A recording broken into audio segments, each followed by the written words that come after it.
Homework അക്കാഡമിയിലേക്ക് സ്വാഗതം. ഇന്ന് നമുക്ക് LCM എങ്ങനെയാണ് കണ്ടുപിടിക്കുന്നതെന്ന് നോക്കാം. അതിനായിട്ട് 3 സംഖ്യകൾ എടുക്കാം. 2, 3, 4.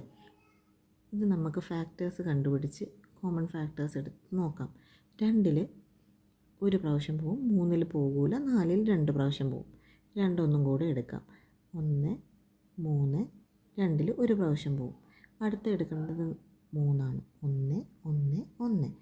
അപ്പോൾ 2 × 2 4, 4 × 3 12.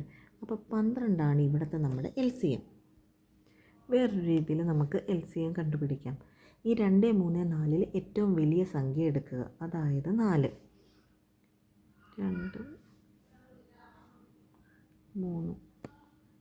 അപ്പം 4ൻ്റെ മൾട്ടിപ്പിൾസ് നമ്മൾ എടുത്തെഴുതുക. 4, 8, 12, 16,